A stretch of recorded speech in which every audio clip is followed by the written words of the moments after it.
પછીની જે કથાઓ છે, ધૃતરાષ્ટ્ર, પાંડુ, વિદુર, રાજા ધૃતરાષ્ટ્ર બનવા જોઈએ, મોટા પુત્ર છે, અંધ છે, રાજ્ય કેમ કરી શકે, એટલે પાંડુને રાજા બનાવ્યા. અને બીમાર છે, અલ્પાયુમાં મૃત્યુ પ્રાપ્ત થયા. વધારે વિસ્તારમાં નથી જતો, સીધા વિષય પર આવું. બાળકો નાના છે, ધીમે ધીમે મોટા થઈ રહ્યા છે.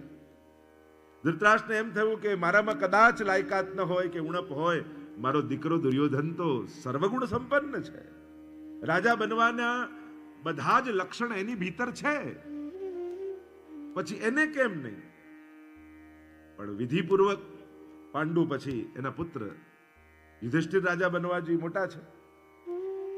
એટલે એ જે પ્રકાર, અને જ્યાં સુધી બાળકો નાના છે તો કાર્યકારી રાજા તરીકે ધૃતરાષ્ટ્ર રાજ સિંહાસનમાં બેઠા છે. અને એકવાર ખુરશી મળે પછી કોને ઊભા થવું ગમે? ધૃતરાષ્ટ્ર બેઠા છે અને થવું જોઈએ કે મારા પછી મારો દીકરો જ આવે. અને ઘણી વાર વ્યક્તિઓ દુશ્મન નથી હોતા, સંજોગો દુશ્મન થઈ જાય છે. અને ઘણી વાર એ પણ જોયું છે કે વડીલો પોતાના પછીની ચોખવટ કરીને ન જાય તો એના બાળકોમાં ઝઘડાના મૂળ વડીલો જ રોપીને જતા હોય છે. હમણાં મને ક્યાં કઈ થવાનું છે, હમણાં મને ક્યાં કઈ, એમ કરી ટાળે જાય. અને ઘણી વાર વડીલો જ એ બાળકોના વિખવાદના કારણ બની જતા હોય છે. અને કંઈક એવું જ થયું.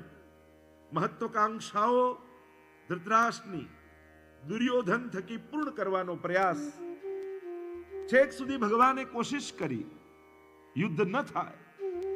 સ્વયં દૂત બનીને પધાર્યા. દુર્યોધન કહે, અરે સોયની નોક ઉપર જેટલી જગ્યા હોય એટલી પણ યુદ્ધ વગર નહીં આપું. કહ્યું તો થઈ જવા દે યુદ્ધ. નિર્ધાર થયો. કુરુક્ષેત્રના મેદાનમાં જ્યારે બંને સેનાઓ સામ સામે આવી છે. ચર્ચાઓ તો આગળ ઘણી બધી છે, પણ જે ચર્ચા આપણે કરી રહ્યા છીએ શ્રીમદ ભગવદ ગીતા, આ ભૂમિની મહત્તા એ છે કે અહીંયા મહાભારત વાવો તો ગીતા નીકળે. સાહિત્યકારો કહે છે ને કે આ ભૂમિની મહત્તા એવી છે કે અહીંયા મહાભારતના દોહનમાં, યુદ્ધમાંથી પણ બુદ્ધતાના સંકેતો એ ભારતની ભૂમિ આપે છે. આવો કોઈ ધર્મગ્રંથ નહીં મળે કે યુદ્ધની ભૂમિમાં જે ગવાયો હોય. સામ સામે તૈયાર છે બધા. અને અહીંયા ભગવદ ગીતાનું જે રસપાન, તો જે મૂળ વાત કરી રહ્યો હતો, લાઈવ ટેલિકાસ્ટ નથી. કારણ કે જ્યાં સુધી ભીષ્મજી સેનાના અધિપતિ છે, સેનાપતિ છે, ત્યાં સુધી ધૃતરાષ્ટ્રને થયું કે જીતવાના તો અમે જ છીએ ને. અને એમ પણ તમે જોવા જાઓ બંને સેનાની, તો એક 11 અક્ષોહિણી સેના, એક 7 અક્ષોહિણી સેના. કૌરવો વધારે બળવાન છે, બળશાળી દેખાય છે. અને એમ પણ આસુરી વૃત્તિઓ હંમેશા બળવાન હોય છે. ક્યાં કોઈ કથામાં તમે એવું સાંભળ્યું એક બિચારો દુબળો પાતળો ગરીબ અસુર હતો? ક્યાંય સાંભળ્યું? હંમેશા શું, 10,000 હાથીનું બળ હતું, સોનાની લંકા હતી, નામ હતું. ના, હંમેશા આસુરી વૃત્તિઓ બળવાન જ રહી છે. અને આપણા જ જીવનમાં, આપણા જ અંતઃકરણ, આપણા જ કુરુક્ષેત્રના રણ સંગ્રામમાં ભીતર જુઓ ને, જેટલી આસુરી વૃત્તિઓ આપણા પર વશ કરે છે આપણને, એટલી દૈવી વૃત્તિઓ ક્યાં કરી શકે છે? પુણ્ય કરવાનો કેટલો કંટાળો આવે ને પાપ કરવાની કેવી મજા આવે. કોઈને પાપ માટે આગ્રહ કરવો પડે, સહજ આકર્ષણ હોય છે. અને પુણ્ય કરવા, માળા કરવા બેસાડો તો એક માળા પછી તો એમ થઈ જાય કે આજુબાજુ કોઈ જોતું તો નથી ને, પછી સુદર્શન ચક્રની જેમ ફેરવે માળા. અત્યાર સુધી આમ ચાલતી હોય, પછી આમ ચાલવા લાગે. તો મૂળ વાત એ છે, સહજમાં આસુરી વૃત્તિઓ બળવાન છે. મનને પાપ ગમે છે, આ ફેક્ટ છે. આ એક સનાતન સત્ય છે. મનને પાપમાં આકર્ષણ છે. કારણ અનંત જન્મોની યાત્રા અને એનો જ આસ્વાદ એણે કર્યો છે. અને એટલા માટે સારા વિચારો કરવાના ન હોય, સારો વિચાર જ આવવો જોઈએ. પ્રયાસ માત્ર પણ ઉણપ છે. સારા થવાનો પ્રયાસ પણ ઉણપ છે. સારાઈ એ સજ્જનોની સહજતા છે, એનો પ્રયાસ કે એનો કર્મ નથી, એનો સ્વભાવ છે. તો જે ચર્ચા આપણે કરી રહ્યા છે, ધૃતરાષ્ટ્ર એમ છે કે જ્યાં સુધી ભીષ્મજી મારી સેનાની લગામ એમના હાથમાં છે, કારણ કે અમરત્વ છે, એમને તો ઈચ્છા મૃત્યુનું વરદાન છે ભીષ્મજીને. જોવા જાઓ તો બંને સેનાઓમાં 11 અક્ષોહિણી સેના ધૃતરાષ્ટ્ર કૌરવોની છે અને 7 અક્ષોહિણી સેના પાંડવોની છે. લગભગ દોઢી છે. એમ પ્રેક્ટિકલી જોવા જાઓ, ગણિત કરવા જાઓ તો ક્યાંય કોઈ ગણિત બંધ બેસતા આવતા નથી કે પાંડવો જીતે. આજકાલમાં ક્રિકેટની મેચમાં જોઈએ કે આ પ્લેયર છે તો 80% જીતવાના ચાન્સ આ ટીમના છે, 20% આ ટીમના છે, કયા પ્લેયરો છે. એમ અહીંયા યુદ્ધના મેદાનમાં પણ તમે જો આમ ગણના કરવા જાઓ તો ક્યાંય પાંડવો જીતે એવું દેખાતું નથી. કારણ કે સામે કેવા અમરત્વનો પટ્ટો લખાવીને અશ્વત્થામા અમર કહેવાય. અશ્વત્થામા બલિર્વ્યાસ હનુમાનશ્ચ વિભીષણ કૃપા પરશુરામશ્ચ. કૃપાચાર્ય પણ અમર છે. અષ્ટ ચિરંજીવીઓમાંના 2 ચિરંજીવી સામે છે. ભીષ્મજી ઈચ્છા મૃત્યુનું વરદાન, એને કોઈ મારીને પોતે ન ઈચ્છે ત્યાં સુધી મૃત્યુ ના આવે. દ્રોણાચાર્ય બધાના ગુરુ, એને કોણ મારી શકવાનું? વિચાર કરો, આવા બળશાળી લોકો સામે છે અને અહીંયા 7 અક્ષોહિણી સેના. ભગવાન એક છે પણ એ પણ વચન લઈને બેઠા છે, પ્રતિજ્ઞા લઈને બેઠા છે કે હાથમાં હથિયાર નહીં લઉં. પણ પાંડવોનો વિજય તો એ જ સમયે લખાઈ ગયો જે ક્ષણે સેના દુર્યોધનને મળીને ભગવાન પાંડવોને મળ્યા. તમારી બાજુમાં કેટલું ટોળું છે એ તમારો વિજય નક્કી નથી કરતું, તમારી બાજુમાં ભગવાન છે કે નહીં એ તમારો વિજય નક્કી કરે છે. યત્ર યોગેશ્વર કૃષ્ણ યત્ર પાર્થો ધનુર્ધર તત્ર શ્રી વિજયો ભૂતિર્ધ્રુવા નિતિર્મતિર્મમ. ગીતાજીનો છેલ્લો શ્લોક. જ્યાં કર્મરૂપ અર્જુન અને કૃપારૂપ કૃષ્ણ, આ બંને જ્યાં છે ત્યાં જ વિજય છે. અહીંયા ધૃતરાષ્ટ્ર સંજયને ના કહે છે વ્યાસજી મારે જોવું નથી ને. 9મા દિવસે ભીષ્મજી પડ્યા બાણસૈયા. અને બાણસૈયા પર જ્યારે ભીષ્મજી પડ્યા અને આ સમાચાર ધૃતરાષ્ટ્રને મળ્યા ત્યારે એના મનમાં ચિંતાઓના વાદળો ઘેરાવા લાગ્યા. ભીષ્મજીની આ દશા. પ્રસંગો ઘણા છે, શિખંડીને આગળ કર્યા ને એની. ભગવાન તો ધર્મ સંસ્થાપનાર્થાય, કેમે કરીને ધર્મ જીતવો જોઈએ. કારણ કે જો આ ધર્મ જીતી ગયો તો સમાજનું સર્વનાશ થઈ જશે. આંગળી પાકી હોય તો આંગળી જ કપાય તો જ શરીર બચે. એમ જ ભીષ્મજી બાણસૈયા પર સૂતા છે અને આ સમાચાર જ્યારે મળે છે અને ત્યારે હવે ધૃતરાષ્ટ્ર ઈચ્છે છે કે મારે યુદ્ધ જોવું છે.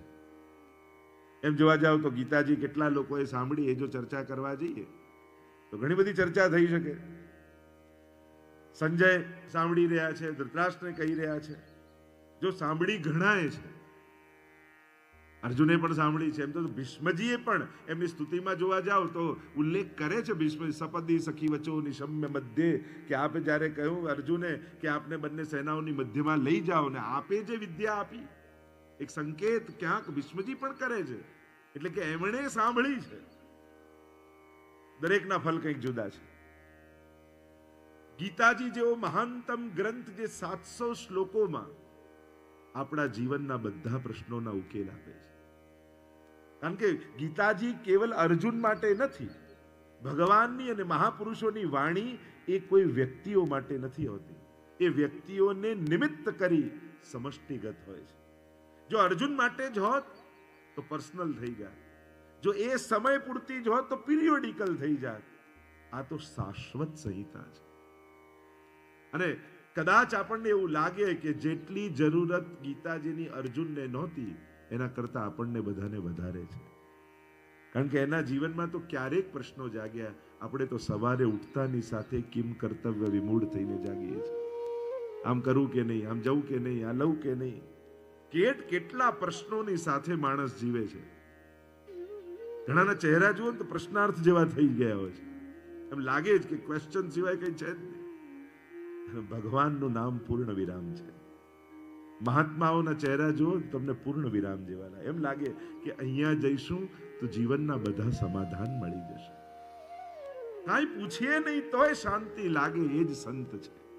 પૂછીને સમજાવે ને તો સમાધાન આપે તો જુદી વાત, પણ જેનો છાયો જ શાંતિ પ્રદાન કરનારો હોય એ અહીંયા આ ગીતાજી જેવું છે. વિવેકાનંદજી તો ગયા અને કેટલી બધી ચર્ચાઓ, ગીતાજીનું મહાત્મ્ય કેટલું બધું આપણે ત્યાં કહ્યું. જ્યારે ત્યાં શિકાગો ગયા અને ધર્મ સંસદ થઈ હતી ને ત્યાં બધાએ મસ્કરી કરી, કેટલા પ્રસંગો એવા કહેવામાં આવે કે ગીતાજીને સૌથી નીચે રાખ્યા અને એની ઉપર બધા ગ્રંથો રાખી દીધા અને પછી પૂછ્યું કે કેવું લાગે છે. એટલે વિવેકાનંદજીએ કહ્યું તમે જે કર્યું બરાબર જ છે. આ જેટલા ધર્મ ગ્રંથો છે એના પાયામાં ગીતાજીનું જ જ્ઞાન છે. એ લોકો મજાક કરવા ગયા અને પડ્યું પાછું ઉલટું, એટલે ફરી ગીતાજીને સૌથી ઉપર રાખ્યા કે હવે શું લાગે તમે જે કર્યું બિલકુલ બરાબર છે. આ જેટલા તત્વજ્ઞાનો આ ધર્મ ગ્રંથોમાં છે ને એમાં શિરમોર તત્વજ્ઞાન કોઈનું હોય તો ગીતાજીનું જ છે. એમને થયું આ ઉપર એ તકલીફ નીચે તકલીફ વચ્ચે રાખ્યા, હવે કેમ લાગે છે બિલકુલ બરાબર. આ બધા ધર્મ ગ્રંથોમાં જે જ્ઞાન એમના હૃદયમાં છે એ ગીતાજીનું જ જ્ઞાન દરેકના હૃદયમાં બિરાજે છે. એવું મહાત્મ્ય સ્વયં મહાપ્રભુજી જગન્નાથપુરીમાં જે ચર્ચા આવે છે કે એક બહુ જ મોટો શાસ્ત્રાર્થ ચાલી રહ્યો હતો. સૌથી મોટા દેવ કોણ, ગ્રંથ કયું, કર્મ કયું, મંત્ર કયો, એટલે ખૂબ શાસ્ત્રાર્થ લાંબા સમય સુધી ચાલ્યો. અને ત્યારે મહાપ્રભુજીએ કહ્યું કે હવે આનો ઉત્તર જગન્નાથ ભગવાન પોતે આપશે. એક કાગળ અને કલમ રાખો. અને જગન્નાથ ભગવાનની આગળ એક કાગળ અને કલમ રાખવામાં આવી. મંદિરના કપાટ બંધ કરવામાં આવ્યા. બીજા દિવસે જ્યારે દ્વાર ખોલ્યો ત્યારે એમાં એક શ્લોક લખ્યો હતો, એકમ શાસ્ત્ર દેવકી પુત્ર ગીતમ, એકમ દેવો દેવકી પુત્ર એવ, મંત્રોપેકસ્તસ્ય નામાની યાની, કર્માપેકમ તસ્ય દેવસ્ય સેવા. એકમ શાસ્ત્ર દેવકી પુત્ર ગીતમ, કોઈ એક શાસ્ત્ર હોય તે દેવકી પુત્ર એ ગાયેલી ગીતા છે. અનેક પ્રકારથી એના મહાત્મ્યના શ્લોકો પણ ગીતાજીના તમે જુઓ. સર્વો ઉપનિષદો ગાવો દોગ્ધા ગોપાલ નંદન, પાર્થો વત્સ સુધીર ભોક્તા, दुग्धम गीतामृतम महत. आप जब गीता जी के महात्म्य के श्लोक पढ़ते हो तब कहा सर्वो उपनिषदो गावो, બધી જ ઉપનિષદો જેટલા ઉપનિષદો છે એ ગાય છે. અને દોગ્ધા ગોપાલ નંદન, જો ગાય દૂધ આપે નહીં, કાઢવું પડે. ગાય દૂધ આપે નહીં એટલે કાઢવું પડે, પણ કાઢવા માટેની યુક્તિ એ છે કે પહેલા વાછરડાને છોડવું પડે. એમ આ ધર્મ શાસ્ત્રોને પ્રગટ કરવા માટે ભગવાને જ્યારે જ્યારે શાસ્ત્રો પ્રગટ કરવા હતા ત્યારે કોઈ ને કોઈ વાછરડાને છોડ્યા છે. અને એના થકી દુગ્ધ રૂપ અમૃત સમાજને મળ્યું છે. ક્યાંક ને ક્યાંક કોઈકનો શોક છે. વાલ્મીકી રામાયણ જ્યારે રચાયું ત્યારે ક્રૌંચ પક્ષીના યુગલમાંથી એકને મરેલું જોયું અને જે વિરહમાં બીજું ક્રૌંચ પક્ષી મરી ગયું વિરહમાં, અને ત્યારે જે ખેદ પ્રગટ થયો અને વાલ્મીકીજી આખું રામાયણ રચ્યું. પ્રથમ અનુષ્ટુપ છંદ રચાયો.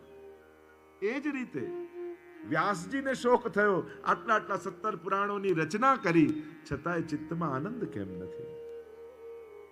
આજ મોહમાંથી મોહન સુધીની કથા છે. અહીંયા અર્જુનને મોહ થયો તો પાર્થો વત્સઃ, વાછરડું કોણ? જો દોહનારો ગોપાલ કૃષ્ણ હોય તો વાછરડું કોણ? તો કે અર્જુન. એમ જોવા જાવ તો અર્જુનને મોહ જાગ્યો નથી, ભગવાને જગાડ્યો છે.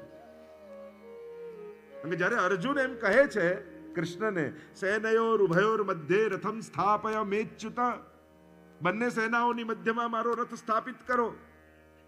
ભગવાન ઈચ્છત ને તે રથને દુશાસન ને દુર્યોધનની સામે એવો ઉભો રાખ્યો કે એને આવેશ આવી જાત અર્જુનને, અને એમ થાય કે હમણાં બધાને મારી નાખ. જાણી કરીને એવી જગ્યાએ રથ રાખ્યો જ્યાંથી ભીષ્મજી દેખાયા, દ્રોણાચાર્ય દેખાયા, સ્વજનો દેખાયા. એમ થયું અરે આમને મારવાના છે, અરે આમના ખોળામાં તો રમીને હું મોટો થયો છું, આમને કેમ મરાય? મોહ જાગ્યો નથી, ભગવાને જગાડ્યો છે. નહીં તો પ્રભુ ઈચ્છે તો આટલી મોટી સેના હોય તો ઈચ્છે તો એવી જગ્યાએ રાખી શકે કે જ્યાંથી એને આવેશ જાગે. પણ ભગવાને અહંકારનો કાંટો કાઢીને લડાવવું છે, કરતા ભાવ કાઢીને લડાવવો છે, અને એટલા માટે મોહ જાગ્યો. ઘણીવાર આપણે પગમાં કાંટો ઘૂસી ગયો નીકળતો ન તો ઘણીવાર નહીં લોકો લોટ બાંધે કે કાંટો બહાર નીકળી જાય પછી કાઢી દે. એમ ભગવાને પણ પ્રયાસ કર્યો કે આ કરતા ભાવનો કાંટો નીકળી જાય પછી જે કરશે એ સેવા હશે. હું કરું છું એ અજ્ઞાનતા સમાપ્ત થઈ જશે. પછી એનું કર્મ એ સેવા જ બનવાનું છે. માર્યા પછી પણ મારવાનું ફળ એને નહીં મળે. આ કર્તા ભાવની સમાપ્તિ. તો અહીંયા પાર્થો વત્સઃ સુધીર ભોગતા. આના ભોગતા કોણ? વાછરડું છોડો ને ગાયના થનમાં દૂધ આવે એટલે પાછું પેલો ગોપાળ હોય એ ખેંચી લે વાછરડાને અને દૂધ દોઈ લે અને દૂધ પછી બધાને વિતરણ થાય. એમ અર્જુન નિમિત્ત થયા ભગવાને ઉપનિષદ રૂપી ગાયને દોઈ અને ગીતાજી બધાને વાંટી છે. અર્જુનને એકને સંભળાવી એ તો એકનો ઉદ્ધાર, અને ત્યારબાદ ગીતાજી રૂપે લાખો લોકો આ જગતમાંથી તરી ગયા છે. એવી આ ભગવદ્ ગીતાની મહત્તા. કિવન્ય શાસ્ત્ર વિસ્તરૈ. રૂમા જેમ કહ્યું, યા સ્વયં પદ્મનાભસ્ય મુખ પદ્મા વિનિસ્મૃતા. સાક્ષાત ભગવાનના મુખમાંથી સરેલી છે. અને જેને ગીતાજી ભણી લીધા એને અન્ય શાસ્ત્રો વાંચવાની જરૂર ન રહે. અને સર્વ શાસ્ત્રોનો સાર. અને મહાપ્રભુજી પણ એટલી જ મહત્તા સ્વીકારી છે. એક બહુ જ અજ્ઞાનતા આપણા પુષ્ટિ માર્ગના વૈષ્ણવ સંપ્રદાયમાં એવી વ્યાપી ગઈ કે આ ગીતાજી એટલે મર્યાદા માર્ગનો ગ્રંથ અને ભાગવતજી એ આપણો ગ્રંથ. અરે ગીતાજીનો જ વિસ્તાર ભાગવતજી છે. સ્વયં મહાપ્રભુજીએ તત્વાર્થ દીપ નામનો ગ્રંથ લખ્યો છે. એમાં 3 પ્રકરણ છે. એમાં એક પ્રકરણ છે શાસ્ત્રાર્થ પ્રકરણ, અને એને મહાપ્રભુજી ગીતાર્થ પ્રકરણ કહે છે. તો કે ગીતાજી પર સ્પષ્ટ વ્યાખ્યા કેમ મહાપ્રભુજીએ ના લખી? તો કે એટલા માટે કે ભગવાનની પોતાની વાણી છે, એના પર કાંઈ કોમેન્ટ કરવાની જરૂર જ નથી. એને તો અક્ષરે અક્ષર સ્વીકારવાની જ જરૂર છે. અને એટલા માટે મહાપ્રભુજી સ્વતંત્ર ટીકા ન લખવાનું મૂળ કારણ એ છે કે ગીતાજી પર કોઈ વ્યાખ્યાની આવશ્યકતા નથી. એનો અક્ષરે અક્ષર વેદ તુલ્ય છે, ભગવાનની વાણી છે, એને તો અક્ષરે અક્ષર વેદની જેમ સ્વીકારવી જ રહી. અને એટલા માટે એમાં કાંઈ કોમેન્ટ કરવાની, ટીકા લખવાની જરૂર નથી. आइए गीताजी में प्रवेश करते हैं. श्रीमद् भगवद गीताजी 18 अध्याय અને એટલા બધા વ્યાખ્યાઓ ને વિસ્તાર ગીતાજી પર છે. એમ થાય કે શેનું સંકલન કરીએ, શું કહીએ, શું ન કહીએ. એટલો બધો વિસ્તાર સનાતન હિન્દુ ધર્મમાં જેટલું ગીતાજી પર લખાયું છે એટલું કશા પર નથી લખાયું. છેક વ્યાસજી થી લઈ અને આજના આધુનિક કવિઓ સુધી ગીતાજી પર બધાએ ખૂબ કહ્યું છે, બધા ખૂબ બોલ્યા છે. અને આજે પણ, આજે જો ગીતા જયંતિ છે તો હજારો ઘરોમાં, અને આપણે પણ ગ્રંથોત્સવ જ્યારે કર્યો ત્યારે હજારો ઘરોમાં નિઃશુલ્ક ગીતાજીનું વિતરણ કર્યું હતું. અને પ્રભુ કરશે તો આજે આગળ પણ એ ચાલતું જ રહેશે. ભગવદ ગીતાજી વૈષ્ણવના ઘરે ઘરે બિરાજે એવું એક અભિગમ લઈ અને ગ્રંથોત્સવ કર્યો હતો. અને દરેક વૈષ્ણવના ઘરમાં ભગવદ ગીતાજી હોવા જ જોઈએ. શ્રીમદ ભગવદ ગીતા 700 શ્લોકોની આ ગાથા, ચર્ચાઓ ઘણી બધી કરી. કૃષ્ણ, અર્જુન, સંજય અને ધૃતરાષ્ટ્ર, આ 4 જણા બોલે છે ગીતાજીને. કહેવાય કે 574 શ્લોક ભગવાન કૃષ્ણ બોલ્યા છે. 84 શ્લોક અર્જુન બોલ્યા છે, પ્રશ્નો કર્યા છે.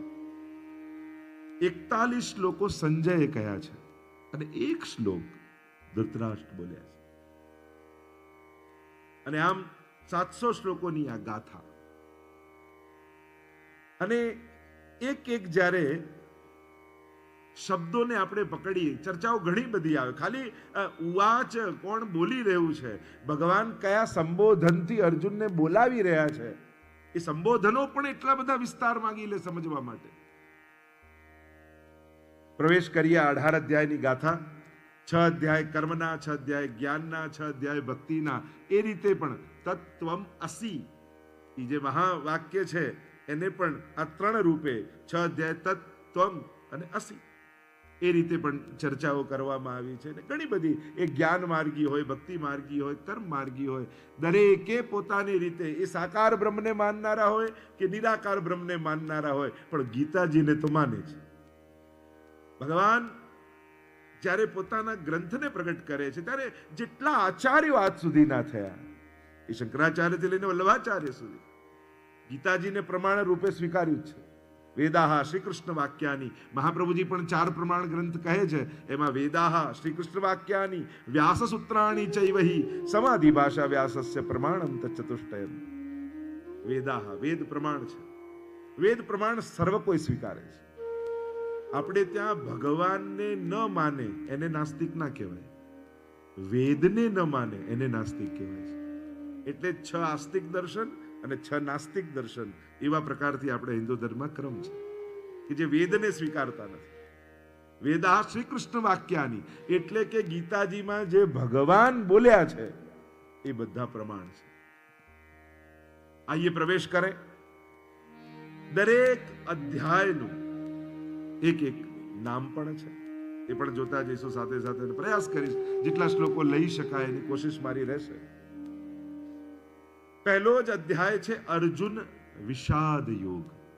જ્યાં ગીતાજી વિષાદમાંથી પ્રસાદ સુધી લઈ જનારી કથા છે, શોકમાંથી ઉત્સવ સુધી લઈ જનારી કથા છે, મોહમાંથી મોહન સુધી લઈ જનારી કથા છે, સંશયમાંથી સમર્પણ સુધી લઈ જનારી કથા છે, પ્રશ્નાર્થમાંથી પૂર્ણ વિરામ સુધી લઈ જનારી કથા છે, પ્રશ્નમાંથી કૃષ્ણ સુધી લઈ જનારી કથા છે. જીવનમાં જે પ્રશ્નો છે એનું સમાધાનનું નામ કૃષ્ણ છે. અને જેના જીવનમાં જેણે ભગવાનને સમાધાન રૂપે સ્વીકાર્યા છે ને, એના જીવનમાં બહુ પ્રશ્નો રહેતા જ નથી. કારણ એનો તો એક જ વાક્યમાં સમાપ્ત થઈ જાય, હરી ઈચ્છા, પ્રભુની ઈચ્છા, પ્રભુ કરે સો ભલી કરે. જીવનના મોટામાં મોટા પ્રશ્નોનું એક વાક્યમાં એના જીવનમાં સમાધાન, જેવી ઠાકોરજીની ઈચ્છા, એક વાક્યમાં બધી જ સમાધાન. અને એ આવશે છેલ્લે હરી ઈચ્છા એ જ કહેશે. અર્જુન પણ અંતમાં આખી ગીતા સાંભળ્યા પછી શું કહે? નષ્ટો મોહ સ્મૃતિર્લબ્ધા તત્પ્રસાદાન મયાચ્યુત સ્થિતોસ્મિ ગત સંદેહ કરીશ્યે વચનમ તવ. હવે આપ જેમ કહેશો એમ કરીશ. બસ પ્રભુ જેમ કહે એમ કરવાની વાત. તો આ મહાભારતને અંતર્ગત 18 પર્વોને માં ભીષ્મ પર્વ. અથ શ્રી મહાભારત કથા, અથ શ્રી મહાભારત કથા, મહાભારત કથા, મહાભારત કથા, મહાભારત કથા, મહાભારત કથા, અથ શ્રી મહાભારત કથા, અથ શ્રી મહાભારત કથા. कथा है ये स्वार्थ की, परमार्थ की, पुरुषार्थ की.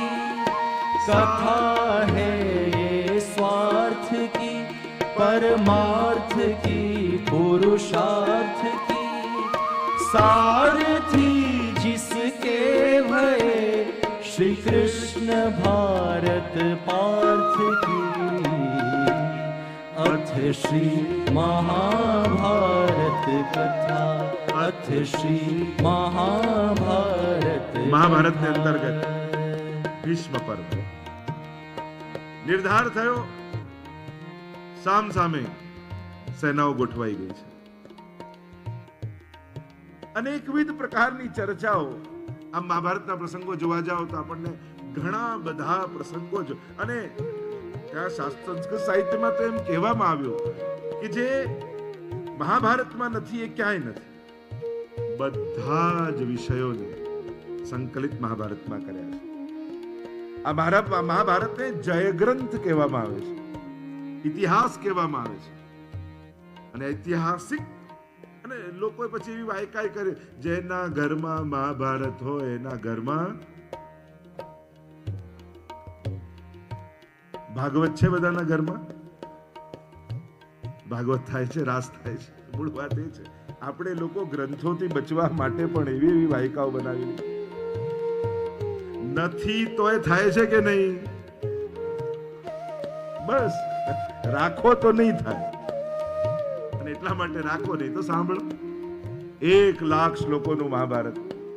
અને એટલા માટે ભગવાન સત્સંગ, કથા, ગ્રંથ, એના માટે કોઈ પણ પ્રકારના નેગેટિવ ભાવો પ્રગટ નહીં કરવા. કોઈ પણ એવા તુચ્છ કારણો આપી એનાથી દૂર નહીં થવું. એવું કાંઈ નથી હોતું. એટલે રાખો નહીં તો સાંભળો. મૂળ વાત, આ મહાભારતનો ગ્રંથ કૃષ્ણ અર્જુન બે જણાની વચ્ચેનો સંવાદ છે. આ કોઈ સભાગત ઉપદેશ નથી. કોઈ પ્રશ્ન કરે છે, કોઈ તને સંવાદના જેટલા પાસાઓ હોય એ આદેશ, ઉપદેશ, સંદેશ, સલાહ, સૂચન, સંકેત, સંવાદના ઘણા પાસાઓ હોઈ શકે. એ બધા જ પાસાઓ ભગવાન અને અર્જુનની વચ્ચે સિદ્ધ થાય છે. દરેક અધ્યાયના અંતમાં તમે કૃષ્ણ અર્જુન સંવાદે, અધ્યાય કોઈ પણ હોય પણ છેલ્લે તો સંવાદ રૂપે છે. એટલે કે વિવાદમાંથી સંવાદ સુધીની યાત્રા એ જ ગીતાજી છે. કારણ કે જ્યાં સંવાદ નથી હોતો ત્યાં વિવાદ થાય છે અને કઠિન છે. વિવાદમાંથી સંવાદ તરફ જવું કઠિન છે. એ તો કોઈ કૃષ્ણ જેવો ગુરુ મળે, જગત ગુરુ, તો જ વિવાદમાંથી સંવાદ તરફ જવાય. પ્રશ્નો જાગે ખરાબ નથી, પણ પ્રશ્નોના સમાધાન ગલત વ્યક્તિ પાસે લેવા જવા એ બહુ ખતરનાક છે. તમારા પરિવારમાં, તમારા કુટુંબમાં, તમારા ઘરમાં, તમારા આધ્યાત્મિક માર્ગમાં, જ્યાં પણ જીવન તમારું ગતિ કરતું હોય, અનેક પ્રશ્નો આવશે જ. પણ એ પ્રશ્નોના સમાધાન જો ગલત વ્યક્તિ પાસે લેવા ગયા ને, તે તમારા પ્રશ્નોને સંઘર્ષમાં ફેરવી નાખશે, વિવાદમાં ફેરવી નાખશે, અશાંતિમાં ફેરવી નાખશે. અને અશાંતસ્ય કુતઃ સુખમ, સગવડતાઓ સુખ નથી આપતી, શાંતિ સુખ આપે છે. અશાંતને કયું સુખ? અને એટલા માટે બહુ મહત્વનું છે જાગેલા પ્રશ્નોના સમાધાન કોઈ વ્યક્તિ, યોગ્ય વ્યક્તિ પાસે લેવા જવું. નહીં તો અર્જુનને મોહ થયો. એક સેકન્ડ માટે વિચાર કરો કે અર્જુન ધૃતરાષ્ટ્રને પૂછવા ગયો હોત કે આમાં શું કરવું, લડું કે ના લડું, તો કેવી ગીતાજી મળી હોત? ધૃતરાષ્ટ્ર એમ જ કે અરે લડાતું હશે ભાઈઓ, ચલ ચલ ઘરે બેસી જાય, આપણે શાંતિથી બેસી જઈએ, બધું આપી દે. કદાચ પ્રશ્નનું સમાધાન લેવા માટે એક એક વ્યક્તિની તમે પાસે જાઓ. મહાભારતના બધા પાત્રોનું તમે ચિંતન કરો કે જો અર્જુને આને પૂછ્યું હોત તો શું જવાબ મળે. આને અત્યારે હું એમાં જતો નથી કારણ કે સમય ઘણું જતું રહેશે, પણ એક એક વ્યક્તિ પાસે જો તમે ચિંતન કરો કે જો અર્જુન પૂછવા ગયો હોત તો કેવી ગીતા મળે. જે સ્વયં નિશ્ચિંત નથી એ તમને ક્યારે ચિંતા મુક્ત નહીં કરી શકે.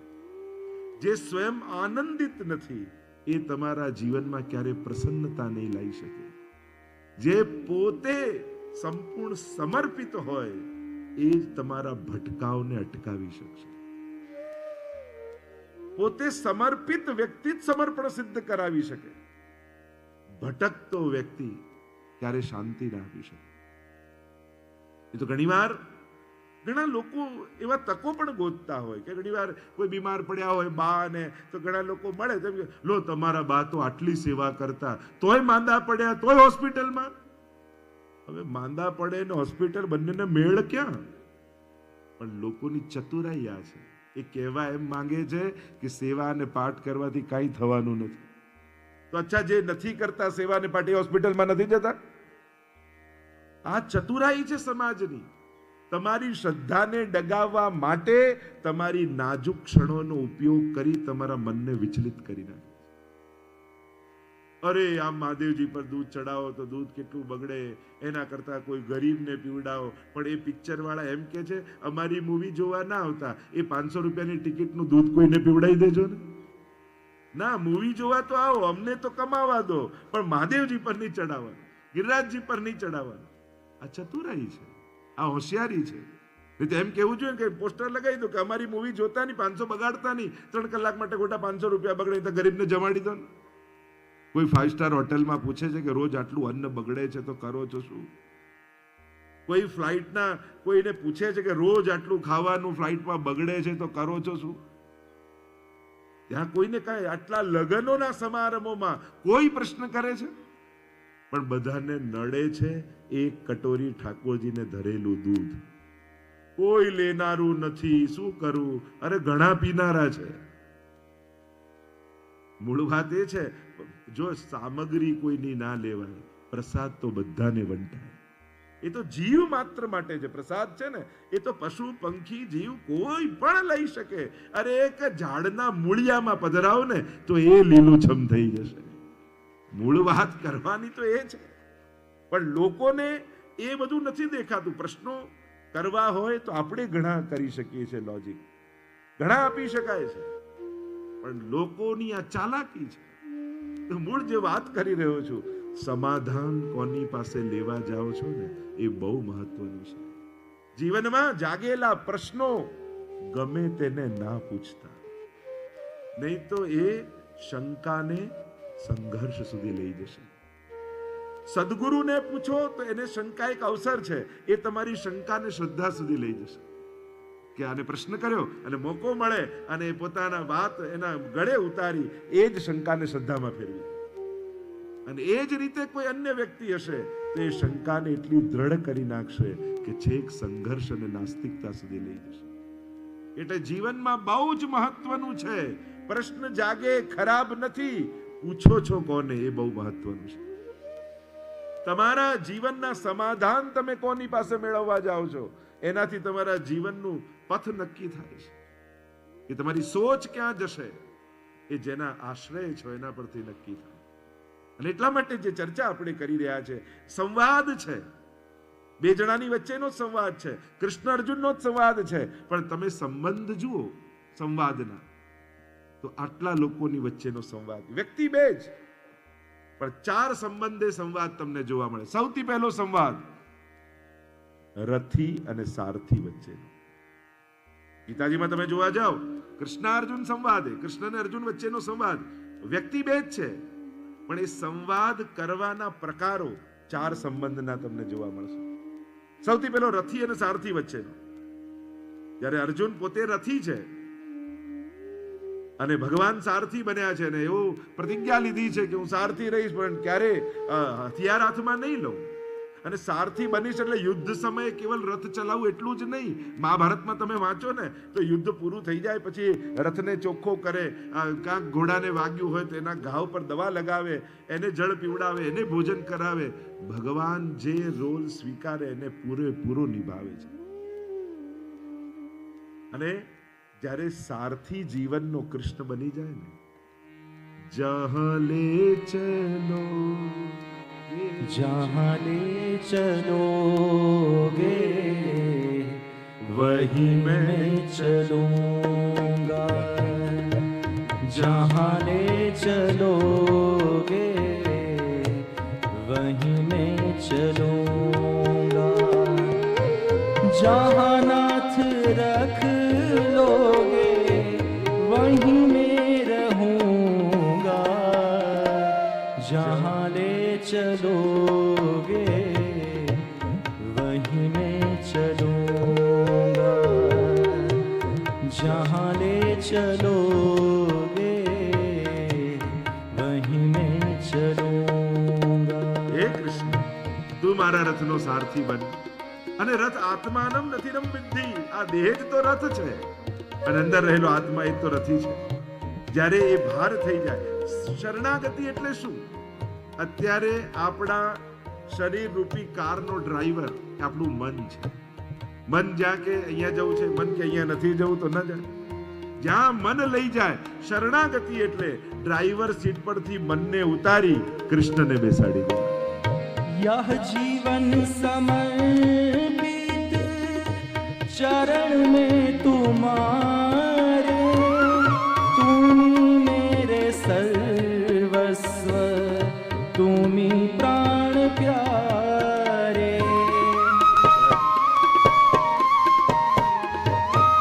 यह जीवन समर्पित चरण में तुम्हारे, तुम्ही मेरे सर्वस्व, तुम्ही प्राण प्यारे.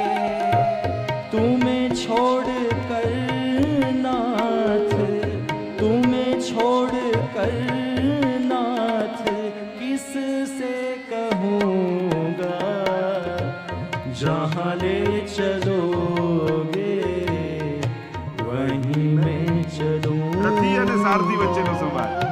ભગવાન પૂરેપૂરો રોલ. અને અર્જુન ઓર્ડર કરે છે, આજ્ઞાર્થ પ્રયુક્ત કર્યો છે. રથમ સ્થાપય, ત્યાં ઉભો રાખો, આજ્ઞાર્થ છે.